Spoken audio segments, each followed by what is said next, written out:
What is going on, guys? DBG here, and this video we're going to be going over every reward card in Season 7 in NBA 2K21. Now I'm going to be telling you guys which of these are going to be worth getting, which of these are not going to be worth getting, etc. And what I would advise you to do first. So, anyway, if you guys are new to the channel, subscribe. We upload more MyTEAM content here than anywhere else. And if you guys on YouTube want to find out about things in this game mode, see like kind of short breakdowns of cards that are good, this is the best place for that. We're not going to hit 300k by 2K22, but we're trying to hit 300k by the end of the year. So 49k off. It's going to be very, very tough. But again, if you guys are new to the channel, subscribe. It will be greatly, greatly appreciated, lads. But anyway, new season, new set of reward cards. So we're going to start off with the luck-based cards. I think maybe do I have an ascension board for this guy? I was about to say, I almost accidentally used up his ascension board. I should not do that for a person. But yeah, so Sidney Moncrief is the Ascension reward. He has got 98 speed, 90 acceleration, 6'3" point guard. His release is cash, base 28 on very quick. He's one of the best releases in the game. Quick dribble stop, pro 2. He's got 93 3 ball, 85 driving, 99 all of his defensive stats. Only gold range. He is the best Ascension reward and it's not even close. He is the best Ascension reward and it's not even close. He's really solid. I would really like to get this card. I wish they just gave him blinders because he's not really useful on current gen. If they gave him blinders, he'd be useful on next gen. If they gave him half blinders, he would potentially be my starting point guard. I actually do really like this card. I think he's definitely not spectacular, but as far as 6'3" point guards go, he's solid. He's a really solid 6'3" point guard, and he gets insane defensive animations. Like 99 all defensive stats. Not great, but if you get him, be happy. That's all I'm going to say with the Ascension. It's one of those ones where it's like, you get him, be happy. Actually, before anything, it's the Derrick Rose free card that you get. The level 1 reward for just logging in, you get a free Derrick Rose card. So let's have a look at his stats right now. Like D Rose, like you would have thought this card would be up to nothing, but I actually think he could be very solid. So there's one big problem with this, and it's 2K gave him D Rose release on normal, which is like unusable. But he does have the quick dribble style. They don't even need to give him the Curry slide. Even without the Curry slide, he's all right. Because, yeah, this card's not good as is. It's really not good as is. But look at this. You get the first Evo to Amethyst. You get a bunch of Hall of Fame, like, quick first step badges, which makes all the other ones very quick to Evo. It makes it very easy to Evo them, regardless of what they're... I don't even know what the requirements are. But then you've got this one here. It's giving him plus 14 3 ball and half range. So the dude gets, like, half range before he even gets to his Pink Diamond Evo. So he becomes a half decent card. Like if you're a Derrick Rose fan and you don't have the price for, you don't have the MT for this Dark Matter. I was going to say, if this was Derrick Rose even on quick, I was like, even a diamond, I would say this Derrick Rose 100% is not a bad card at all. And then this card right here, when you get the Pink Diamond, dude gets a 95 lateral quickness and like half clamps. I'm like, he would be a great alternative. He wouldn't be as good if he had release timing at normal. But again, if you're a Derrick Rose fan, I mean, yeah, get him the Pink Diamond. He's not terrible. Like, he's not good. He's not good by any means, but he's not, like, absolutely unusable in game. Like, again, if you're insistent on using Derrick Rose and you can't afford the Dark Matter, I mean, you can kind of get away with him. You got Greg Anthony. Funnily enough, the first two rewards are 6-foot tall point guards, which is a bit ridiculous. Greg Anthony, though, 93 ball, 95 speed, 95 acceleration, 92 lateral quickness, half clamp or gold clamps, all the gold badges you need. But I mean, like, look, even for some weekends in limited, like, he's the best Sapphire point guard in the game. Okay, let's say that he's the best Sapphire point guard in the game. If there's a Sapphire week in limited, Craig Anthony and Steve Novak from last season will dominate. I'm not sure there will be. Set shot form very quick is not actually the worst release in the game. It's actually not half bad. It looks really weird, but it's not. It's fast. You can get it down. You can get it down. You can Curry slide. He's gonna be garbage, but look, there might be, if there's a Sapphire weekend limited, he's not quite gonna be garbage. Then the next reward is the level 13 reward for 2000 XP David Wesley. And it's funny, most people will have the opal by the end of today. Most people will have, what's the opal? It's like 50,000 XP, is it?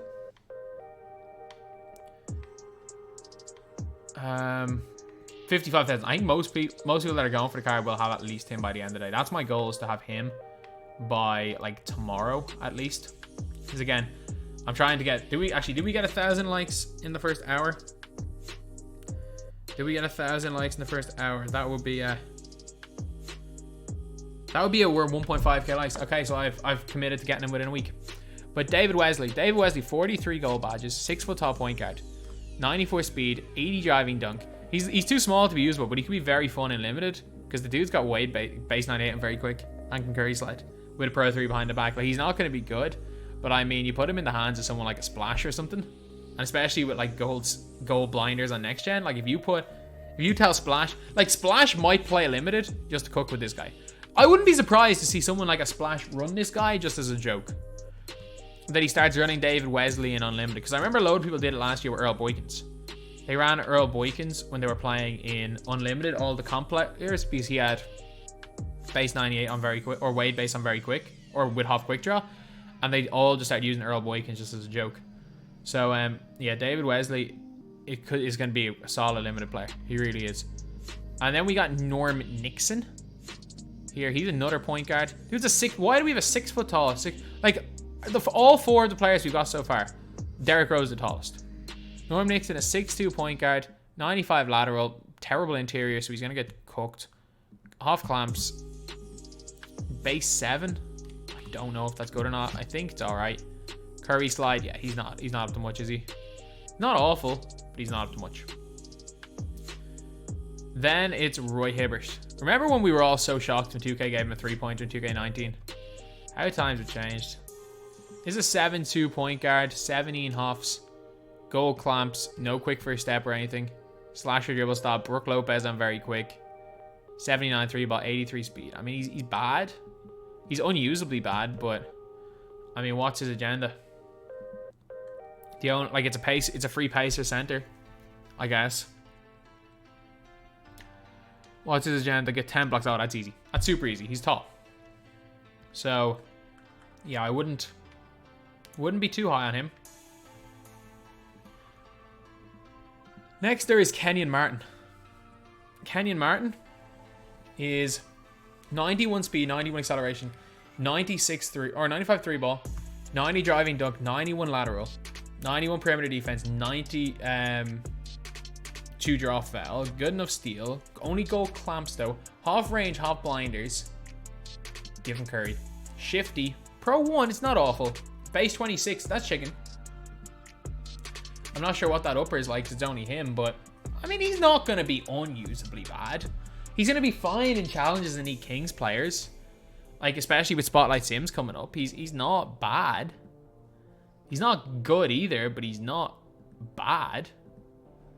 Then we are on to, after him, I accidentally clicked B instead of the backspace on my browser. It is the Opal Zebo. He also has a dynamic duo with Rudy. But all I'm gonna say is he's a lot better than what's his name last season. He's a lot better than Gilmore. 89 speed, 89 acceleration, and 94 3 ball. He's got his own release on very quick, and every release on very quick is fine to catch, off the catch. Pro 3 behind the back. He's got Pro 2 escape, Pro 2 size up, but he's too heavy to do it on current gen. But he's also 6'9", which means on next gen he can curry. So it's the same weight as LeBron. He's got half showtime, half range, half quick first step, half clamps. What are Pro 3 behind the back? Man, he's really good. Like, he's really, really good. Like, again, he's not a top tier card by any means, but he could be a really fun card to use. Like, you could most definitely have a lot of fun with this card. You could have a lot of fun with Zebo. And yeah, if you're trying to make an all-time Grizzlies team, he's nice. He's usable. And he's going to be usable even at the end of the game. He's not going to be good by any means, but he's going to be usable, which is huge. Then we got Vince Carter. So Zebo's probably like an 8-hour grind. You could probably get Zebo in 8 hours of playing the game. Then there is Vince Carter. Vince Carter, 97 speed, 97 acceleration, 99 vertical, 97 three ball, 99 driving dunk. Interior defense and post hook are his only stats lower than 92. And in stats lower than 94, like none of them really matter. Sorry, and offensive rebound. Dude's got 47 halves. Half showtime, half range. I wish he had blinders, but look, it is what it is. Half handles for days. Vince, I'm very quick. Pro 2, Pro 3, quick dribble style. Like, he's just going to be your average 2 guard. Like, he's going to be like your DeMar DeRozan type player. 6'6", 6'9" wingspan. Like, he's going to be good. How much better is he going to be than J.R. Smith? I don't know. Like, would he make my team? Probably, considering the fact that I run Trevor Ariza right now. Am I going to get the card? Well, I made a promise in my video, so I'm going to get him within a week. Yeah, I put it. That was a bad promise. That was a bad promise. I basically promised to grind 3 hours a day on the game. But Vince, is he worth getting? I mean, he's about 30 hours and you got 28 days to do it. So I consider in the fact that his time drastically decreases the longer we go into the season. Like, you could start the grind for Vince on the Wednesday before the season ends, and I reckon you could quite comfortably without, maybe if you could start, sorry, the Monday, the last Monday of the season before season 7 ends, you could quite comfortably start on that Monday, I think, and get him by the Friday. Like, that is how easy I think he's going to be. So, is he going to be worth getting? Probably. He's that easy. He's probably worth getting. Like, he's quicker in the spotlight sim. He's quicker. Like, dude's barely longer than a freaking domination. Like, yeah, he's worth going for. Especially as you get the Zebo along the way. You get the Ascension boards. You get the Diamond contract. Yes, he is one of the most, quote, worth it grinds ever in my team. I'm going to say it. Yes, he is definitely. He is not worth rushing for. It is not worth losing sleep over. If you spend 2 hours I reckon if you spend an hour and a half every Saturday, an hour and a half every Sunday, you're not going to be that far off getting them. Like, maybe one day you might need to put a 4 hour grind, but you're not going to be that. Like, he's less than a domination. No brainer. Then we're on to the exchange. We're going from the no brainer do them to the no brainer don't do them.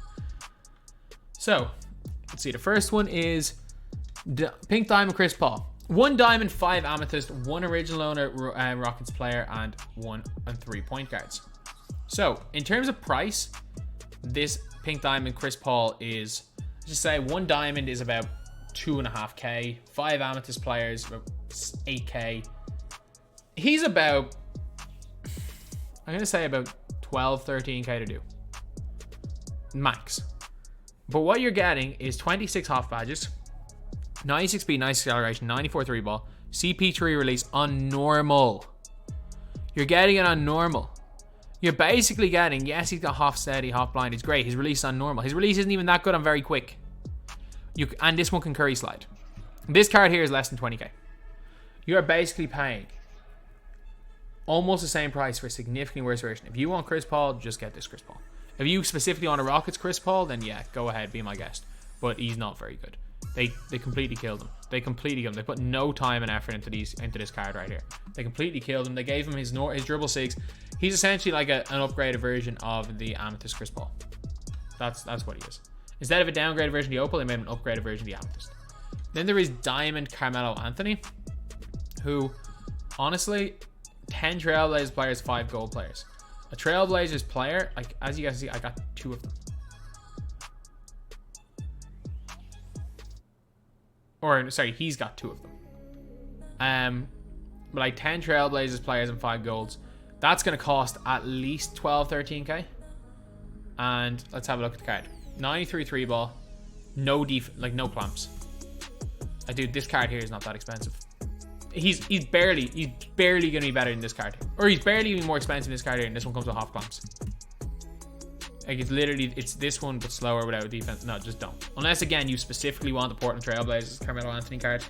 It's the best Portland Trailblazers metal card there is, I guess. So if you're dead set on that, then go for him. If not, no. Just no. Terrible value. And then the worst value card in the history of my team, Louis Dampier. Louis Dampier is the worst value card in the history of my team. So Louis Dampier costs, you have to have 5 Galaxy Opals. The cheapest Galaxy Opal is 20k. So that's going to cost you 100k. 2 original owner Pink Diamond players and 2 original owner Galaxy Opals. If you didn't get one of the duplicates, then that is going to legitimately... It's going to legitimately take quite a bit of time to pull them in packs. So you basically spend, let me just say, probably $80 in packs. 5 original owner diamonds, 10 point guards, 25 Spurs players. So that's about, let's just say 20k for Spurs players. The 10 point guards is going to cost you, let's say 8k. So you're then suddenly on about 30k there, 100k for the point guards. It's 100k, it's about 130k plus 1 original owner players. And let's have a look at this card. First of all, he's a 6 foot tall point guard. Tony Parker. He is a 6 foot, he's a Tony Parker clone who doesn't get blinders. He is unusable. He is unusable on either gen. Thankfully, at least the quick dribble style, but he can't dunk. He got no dunk packages. 6 foot tall point guard. He is like a slightly, he is a upgraded David freaking Wesley like. He's unusable. He's unusable in game and he's about 200k. Like 2k, you take 1 step forward and then you take 3 steps back with these exchange rewards. Like 1 step forward, the Bobby Jones one was actually a really good idea. Giving us actual worth to something exchange awards. This card is just pathetic. It is pathetic how bad this is. Like, it's legitimately pathetic. That's the only way I can describe it. So then we're on to the token rewards. And the new token rewards, I think we didn't even get a new diamond token. No, we did. Sorry. Diamond token reward we got was Tyson Chandler. And Tyson Chandler, 18 hoffs, only 8 goals. Half showtime. Can't shoot the 3. Can't really shoot the mid. I mean, what's the point when Mo Bamba's out? He's going to be 5k. Base 18, a very quick Manu base. I mean, he's alright. He's okay. He's got a really nice player build. But, I mean, he's probably like the 3rd best diamond token. If you're there, he's not bad to get, but he's not good. Then for the pink diamond token rewards, we have got Harrison Barnes. So Harrison Barnes is here 30 Hoff badges, Hoff showtime, Hoff range extender, Hoff quick first step, Hoff handles for days, Hoff clamps, Hoff interceptor, Hoff hard crusher, Hoff unpluckable, Hoff pick dodger, pogo stick, tireless defender, 90 lateral quickness, 90 speed, 92 3 ball. Harrison Barnes is very quick, pro 2, shifty dribble stop, pro 5 behind the back. He's the best by far. The best by far of all the pink diamonds. He's usable. He is usable. He's not spectacular. He's usable. He's best by far the pink diamond token awards. He's 100 times better. He's 100 times better than the, what's his name card? The Tyson Chandler. Then we have got Steve Smith. Steve Smith, 90 speed, 90 acceleration, 94 3 ball, 85 driving dunk, 92 lateral quickness. He does come with Hoff blinders. Only 35 Hoff badges at this stage, which is actually, that's alright. He's got Hoff clamps, Hoff hard crusher, Hoff intimidator, Hoff pick dodger, Hoff quick first step, 6'7", 6'10 wingspan, quick dribble style, pro 2, pro 3 behind the back, jump base 22. But to be honest, he is, what's it, like 5 times the price of Harrison Barnes, I think. And is he really that much better? Like standing dunk, post hook, passing vision, passing IQ, like in the stuff that matters. Yes, he's got blinders. That's it. That's the difference. That's the difference there. And if you're using the catch and shoot players, blinders is unbelievably important on a point guard or someone as a primary ball handler. I wouldn't even say it's of the utmost importance to anyone else. And Harrison Barnes is also smaller. He's a little bit better. He's definitely better than Harrison Barnes, but it's, for me, it's very, very close, and I would just not even consider it. Then we've got Bill Walton. So if you're on the token board, he's not bad if you're on that Dark Matter token board and you have the 1,000 tokens. Because with Bill Walton, yes, he's only got an 82 3-pointer. Got decent speed and acceleration. He's got 90 drive and dunk. His defensive stats are all fantastic. Only gold range. But he can curry on next gen with the shifty dribble style. And has got base 37, which is a really good release on very quick. So if you're on next gen, I wouldn't be that opposed to getting him. He's not good by any means, but I wouldn't be that opposed to getting him. But if we're talking the best token reward in terms of value right now this season, the only one that I can even say is moderately good value is the 150 tokens for Harrison Barnes. Like, Harrison Barnes is legitimately good. So is the only one that I can even recommend picking up if you're on that board. I'd sit on my token. I'd sit on the tokens. Token market's open up tomorrow, so I would sit on tokens. Okay, so now we are on to my team. Let's go my team limited first. This is 4 weekends. So this weekend's limited requirement is you must use 12 current players. All right, that's a fairly easy challenge, and that's one that I enjoy because, again, I do not like using the hyped up players. I like using the lower overall players. So I'm gonna have a lot of fun this weekend playing my team limited. 6'5" with a 6'8" wingspan for Elgin Baylor, 95 speed, 94 acceleration. He's at 94 3 ball, 85. Only an 85 driving dunk is not great, but he does come with 62 badges. Wait, did I misread it wrong? It was 72 badges, gold or higher. Okay, that's kind of crazy. 94 steal, only 6'5", he can play at the 2. X and base and very quick dribble stop, Pro 2 escape, Pro 3 move behind the back. He's good. No, he's really, really good. He's like a modern day Hondo type player. He is, but I think there are definitely better cards out there, but he's worth unless you're spending like hours every weekend, he may be kind of worth doing limited for. Like, I don't necessarily think that he's the greatest card in the world, but he might actually be worth doing limited for. Especially if you are kind of starting off the game. Then we've got my team unlimited, which I'm telling you right now. Like, this right here. You have to win 12 games in a row. There are very few cards that are worth winning 12 games in a row for. But 6'7", 6'10" wingspan, base 13. It's pretty decent release and very quick. He can curry. His stats are absolutely fantastic, but it's my team unlimited. It's not my team unlimited. Is never worth doing now. There is no, like, you could give an all 99 go card unless that go card is like Yao Ming. Heck, even that Dark Matter LeBron James would not be worth completing my team unlimited for. You literally, like, it doesn't matter even if they shorten the season. You still need to go 10-2, followed by 11-1, followed by 12-0. So you have legitimately got to be nearly perfect. You've got to be perfect for 12 games in a row. And 2K have brought in skill-based matchmaking because it used to be a case where in a 12-0 run, if you were a good player, you would match up in 9 of your 12 games. Like on average, 9 of your 12 games, if you were a good player, would be against guys that are not at your level, and you would beat them. Then 2 of those 12 games, or 3 of those 12 games, would be against guys that are somewhat decent players, but you still have a good chance, if not have a chance of beating them. And then maybe 1 game on every run, you would play against someone that is just too good and they're just better than you. They're just significantly better than you, and you're going to lose. And for most people, there's someone out there that is significantly better than the game. There's someone better, unless you're Ty or Splash, there's someone that's significantly better than all of us, or than pretty much most of us. So, especially if you are on a small server like Europe, or you're someone in like Asia, and those servers, what ends up happening is, instead of that happening, where say you would go 12-0 1 out every 3 or 4 runs if you were a good player, now it's gotten to the stage where even if you get to the opal tier, instead of having, first of all, it's even hard to get to the opal tier anymore. You are now playing those, say, 3 guys that are pretty decent players, but you're still a little bit better than. You're still going to lose probably 1 in every 4 games, just due to the way algo is and the way the game works against those type of players. But now you're facing against those guys 9 times out of 12. And in the other 3 games, you're facing against guys that are just better than you, and you're very rarely going to beat them.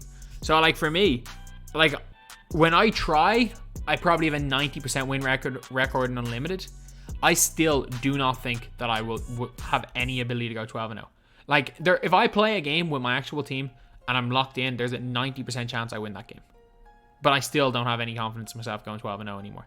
Because I know that the more games I start winning, the tougher opponents I play. And skill-based matchmaking is a huge thing, because we saw when I went out with all the rubies or the smallest player squads, like all my like really bad squad builders I've done this season, whereas you used to come up against lower overall squads, and now I came up against all Dark Matter squads. My team unlimited is just not worth doing. It's just simply never worth doing anymore. Unless you're Ty, it is not worth it. And Larry Johnson's meh. So then we got Triple Threat Online. So the card from the boards is Bailey Howell. If you guys don't know, Bailey Howell is DeMar DeRozan. Like, they're literal clones. Like, there's so much clones in game that they call him DeMar DeRozan. The commentators call him DeMar DeRozan. But he's legit. He's DeMar DeRozan, except he can play small forward. And he can play power forward. I wouldn't play him power forward. I'd play him at the 3, but he's just DeMar DeRozan. So a really, really good card. So yeah, now we are on to the last player, I'm pretty sure here. You know, there are two more. There are two more players to go over.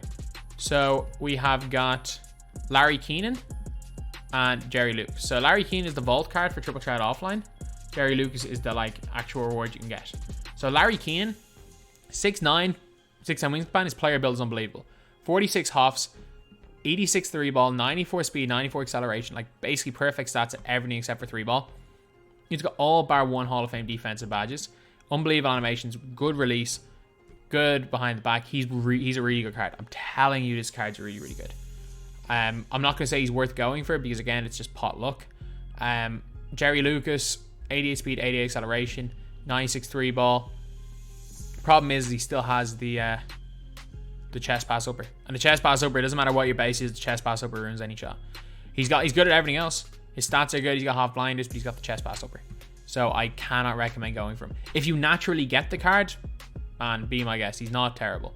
Neither of these guys are terrible, but I wouldn't suggest going for any of these luck-based cards. If you get them, if you happen to get them, great. Like for Ron Harper, things like that. If you happen to get these cards, great. I wouldn't go for them. So yeah, that is pretty much it. Out of all these cards, the one that I think is worth most worth going for is Vince Carter, and the reason is that it's all in your control. Larry Johnson, you could come up against Ty at 11-0 4 or 5 times in a row in the month, and you've lost it. Like just a hypothetical situation, but it's possible. Elgin, Baylor, rings are based on luck. Larry Keenan, luck based. Bailey Hell, luck based. These token words too much. 250 games to Jerry Lucas. I mean, I don't think he's worth that. You could probably get Vince Carter as quickly as you can get Jerry Lucas.